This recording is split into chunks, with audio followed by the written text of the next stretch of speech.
ഞങ്ങൾ ബന്ധം എന്ന് വെച്ചാൽ എൻ്റെ കുട്ടി തന്നെയാണ്. കാരണം എന്ന് വെച്ചാൽ 2 കാസ്റ്റാണെങ്കിലും അവൻ നല്ലൊരു മോൻ. എൻ്റെ ഫോണ് കേട് വന്നാലും അവനാ നന്നാക്കി തരിക. പിന്നെ എപ്പം വന്നാലും ഞാൻ കടയിൽ കൊടുക്കാറില്ല. പിന്നെ ഇവനെന്ന് വെച്ചാൽ നല്ല പഠിക്കുന്ന ഒരു മോനാണ്. അങ്ങനത്തെ ചീത്ത കൂട്ടുകെട്ടോ അല്ലാതെ ഒരു ലഹരി പദാർത്ഥങ്ങളോ അങ്ങനെയൊന്നും അയാൾക്ക് ഇഷ്ടമല്ല. അവൻ്റെ ഉപ്പയ്ക്ക് ഉപ്പ എന്ന് പറഞ്ഞാൽ അധ്വാനിച്ച് പഠിപ്പിച്ച് ജീവിക്കണം എന്നുള്ള ഒരൊറ്റ ചിന്താഗതി ഉള്ളത് അവൻ്റെ ഉപ്പയ്ക്ക്. പുറത്ത് പോലും വിടില്ല ചെക്കന. 4 ആൺമക്കളുള്ളത്. ഏറ്റവും മൂത്ത അവന് 16 വയസ്സായി. അതിൻ്റെ ഇളയതാണ് 5, 6, 2 വയസ്സുള്ള കുട്ടികളാണ് ഇതിൻ്റെ താഴെയുള്ളത്. അപ്പോൾ അവനെന്ന് വെച്ചാൽ നല്ല പഠിക്കുന്ന മോനാണ്.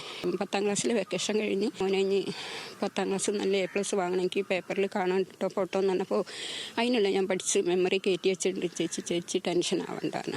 അന്നൊന്നും ഇങ്ങനത്തെ ഒരു കൂട്ടുകെട്ടോ ഇങ്ങനെ ഒരാളുമായിട്ട് ഇങ്ങനെ ബന്ധമുണ്ടെന്നോ ഒന്നും പറയില്ല. കാരണം അങ്ങനെ ഒരു ചീത്ത കൂട്ടുകെട്ടില്ല. മിനിയാന്ന് വൈകുന്നേരം അവന് ചായക്ക് എന്തോ വാങ്ങാൻ വേണ്ടി പോയതാണ്. തിരിച്ചു വരാത്തത് കൊണ്ട് ഒരു കൂട്ടിക്കൊണ്ടുപോയ ചെക്കൻ തന്നെ തിരിച്ചു കൊണ്ടുവിടുകയും ചെയ്ത്.